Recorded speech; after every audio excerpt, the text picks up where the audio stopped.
नमस्कार सभी को, आपका स्वागत है हमारे चैनल पर। आज हम जानेंगे कि द्वारका नगरी क्यों डूब गई थी। श्री कृष्ण की द्वारका नगरी क्यों डूब गई थी। हिंदू पौराणिक कथाओं के अनुसार द्वारका वर्तमान गुजरात राज्य भारत में एक प्राचीन शहर था। ऐसा माना जाता है कि इसकी स्थापना भगवान कृष्ण ने मथुरा छोड़ने के बाद की थी।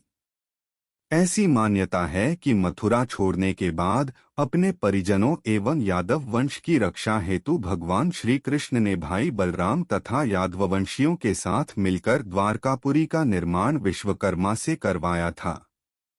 द्वारका नगर का कहा जाता है कि भगवान कृष्ण के शासनकाल में एक समृद्ध और सुशासित राज्य था।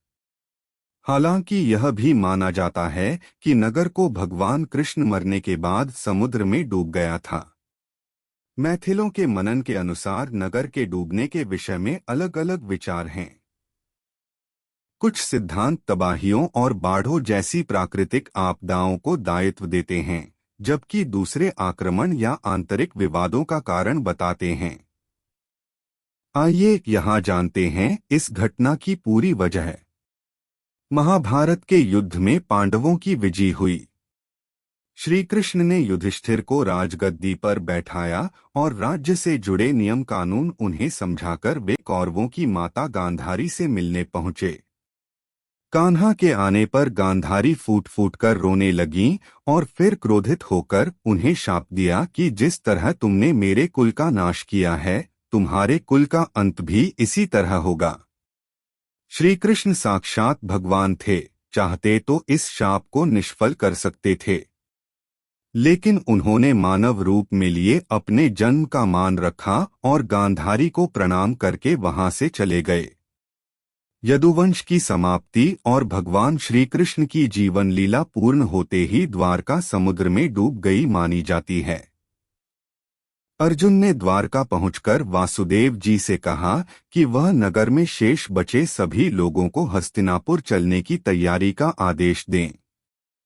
फिर अर्जुन ने प्रभास क्षेत्र जाकर सभी यदुवंशियों का अंतिम संस्कार किया। अगले दिन वासुदेव जी ने प्राण त्याग दिए।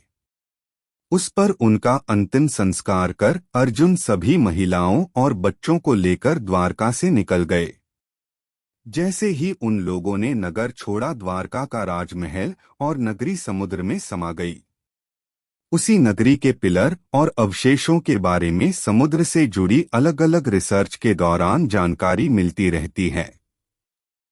हाल के वर्षों में गुजरात, भारत के तट से कई पानी के नीचे की पुरातात्विक खोजों की खोज की गई है, जिन्हें प्राचीन शहर द्वारका के अवशेष माना जाता है। ये निष्कर्ष हिंदू पौराणिक कथाओं और प्राचीन ग्रंथों में वर्णित शहर के अस्तित्व के लिए कुछ सबूत प्रदान करते हैं। सबसे महत्वपूर्ण निष्कर्षों में से एक 2000 में किया गया था, जब पुरातत्वविदों की एक टीम ने पानी के नीचे एक विशाल पत्थर की संरचना की खोज की थी। यह संरचना, जो 70 मीटर लंबी और 15 मीटर चौड़ी है, एक दीवार के अवशेष के रूप में माना जाता है, जो कभी प्राचीन शहर द्वारका को घेरे हुए थी। यह खोज इस विचार का समर्थन करती है कि द्वारका वास्तव में एक बड़ा और सुनियोजित शहर था। अन्य खोजों में बड़ी संख्या में मिट्टी के बर्तनों के टुकड़े, पत्थर के लंगर और पत्थर की संरचनाएं शामिल हैं, जो इस क्षेत्र में एक समृद्ध समुद्री संस्कृति के अस्तित्व का सुझाव देती हैं। इनमें से कई कलाकृतियां हड़प्पा काल की हैं, जिसके बारे में माना जाता है कि यह प्राचीन शहर द्वारका के फलने फूलने का समय था। कुल मिलाकर गुजरात के तट से पानी के नीचे के पुरातात्विक निष्कर्ष द्वारका के प्राचीन शहर के अस्तित्व के लिए कुछ सबूत प्रदान करते हैं और क्षेत्र के समृद्ध सांस्कृतिक और समुद्री इतिहास पर प्रकाश डालने में मदद करते हैं।